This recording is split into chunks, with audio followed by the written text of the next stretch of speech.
ప్రభుత్వం పిచ్చి డెసిషన్ తీసుకుంటుంది. సో థింగ్ ఏంటంటే అండి, మేము గాంధీ సరోవర్కి గాంధీ ప్రాజెక్ట్కి అగైనెస్ట్ కాదు. సో గాంధీ గారు ప్రజల కోసం ఫైట్ చేశారు, అంతేగాని ప్రజల్ని ఇబ్బంది పెట్టమని ఫైట్ చేయలేదు. ఇప్పుడు ఆయన 400 ఫ్యామిలీని బయట రోడ్డును పడేసి నా విగ్రహం కట్టండి అని గాంధీ వచ్చి చెప్పాడా? గాంధీ వచ్చి రేవంత్ రెడ్డి కల్లోకి వచ్చి నువ్వు కాంగ్రెస్ గవర్నమెంట్ ఉంది కాబట్టి నన్ను ఎలివేట్ చేయండి, అక్కడ 400 హౌస్లు పడగొట్టండి, నా విగ్రహం పెట్టండి, మీకు పేరు వస్తుందని చెప్పాడా? చెప్పలేదు కదా. This is only part of that. నేను కాంగ్రెస్, మాది Gandhi family, I need to prove. నేను హైకమాండ్కి లాయల్గా ఉండాలంటే ఏదో ఒకటి చేయాలి. ప్లస్ దీంట్లో బిజినెస్ ఉంది.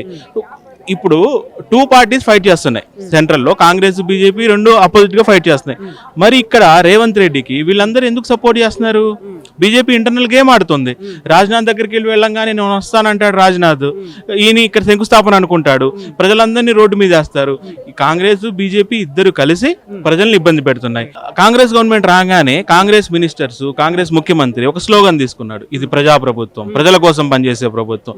ఆ slogan just only for media purpose, పేపర్లో వేయడానికి ఆ స్లోగన్ తప్ప వాళ్ళ పరిపాలన అయితే ప్రజల కోసం లేదు.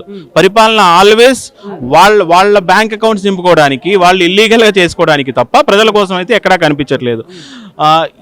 ఇప్పుడు ఆయన ఏమన్నాడు? ప్రజాప్రభుత్వం అన్నాడు, ప్రజాపాలన అన్నాడు. ప్రజల కోసం కదా పని చేయాలి.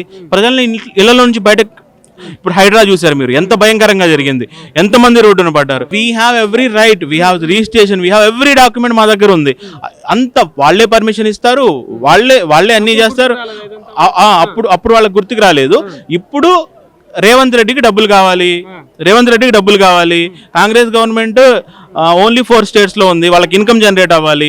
ఇన్కమ్ జనరేట్ కావాలంటే ఒక ప్రాజెక్ట్ కావాలి. ప్రజలకు ఇవ్వడానికి డబ్బులు లేవు. ఇక్కడ ఏం చేస్తాడంటే బ్యాంక్ నుంచి లోన్ తీసుకొని మనీ జనరేట్ చేసుకొని తన అకౌంట్ నింపుకుంటాడు కదా, అందుకోసం తన కోసం చేస్తున్నాడు ఇది. డబ్బులు తను ఈ ఎన్నాళ్ళు ఉంటాడో తెలియదు. ఈ కాంగ్రెస్ లో మనకు పదవుల సంగతి తెలిసిందే కదా, ఏ ముఖ్యమంత్రి ఎన్నాళ్ళు ఉంటాడో తెలియదు. అక్కడ కాంగ్రెస్ హైకమాండ్ నువ్వు వద్దనంగానే వెళ్ళిపోవాల్సి వచ్చింది. ఈ లోపు నేనేం చేయాలి, ఈ లోపు నేను ఎలా ఫిల్ చేసుకోవాలి అనే దానికి ఒక ప్లాన్ వేసాడు. వాళ్ళకి చెప్పాడు ఏమని, ఓకే నేను ఒక ప్రాజెక్ట్ స్టార్ట్ చేస్తాను, మీకు ఇంత పంపిస్తాను, నా దగ్గర ఇంత ఉంటాయి అని వాళ్ళని ఒప్పించుకున్నాడు. రాజ్నాథ్ దగ్గర కూడా వెళ్ళి అదే చెప్పాడు, రాజ్నాథ్ కూడా accepted. So they have started this one. So మరి ఏంటి సార్ మీ దీనికి మొత్తానికి సంబంధించి ఏం డిమాండ్ చేస్తాం? ఎందుకంటే దాదాపు 400 ఇల్లులు ఉంటాయి కదా. అసలు డిమాండ్ కాదు, మేము ఇక్కడ నుంచి అడుగు బయట పెట్టము. ఎవడొస్తాడో రండి, మేమైతే ఇక్కడ నుంచి బయటకు వెళ్ళము. మా ఇల్లు మేము ఎందుకు ఇస్తామండి? ఎందుకు ఇవ్వాలి? అది ప్రజా ప్రయోజనం కోసం, ప్రజల కోసం, నిజంగా సొసైటీ బాగు కోసం మేము ఏదైనా చేయాల్సి వస్తే అప్పుడు చేస్తాం. కానీ ఇది ఓన్లీ నీ షో పర్పస్ కోసం అయితే ఎందుకు చేయాలి? మేము నీ షో పర్పస్ కోసం మేము రెడీగా లేము ఇక్కడ.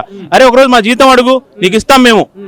గాంధీ సరోవర్కి ఫండ్స్ లేవను, లేకపోతే మూసీ సుందరకాండకి ఫండ్స్ లేవను, మా జీతం ఒకరోజు ఇచ్చేస్తాం నీకు, నువ్వు చేసుకో. లేదు మమ్మల్ని సోషల్ గా పిలు, ఈ క్లీన్ చేయడానికి పిలు, మేము వచ్చి ఒకరోజు పార్టిసిపేట్ చేస్తాం, వీకెండ్స్ మేము పార్టిసిపేట్ చేస్తాం. ఇవన్నీ చేయడానికి మేము రెడీగా ఉన్నాం. మేము అభివృద్ధికి అగైనెస్ట్ గా లేము, మూసీ క్లీనింగ్ కి అగైనెస్ట్ గా లేము, గాంధీ స్టాట్యూకి అగైనెస్ట్ గా లేము. మా ఇల్లు కూల్చడానికి మాత్రం మేము ఒప్పుకోం.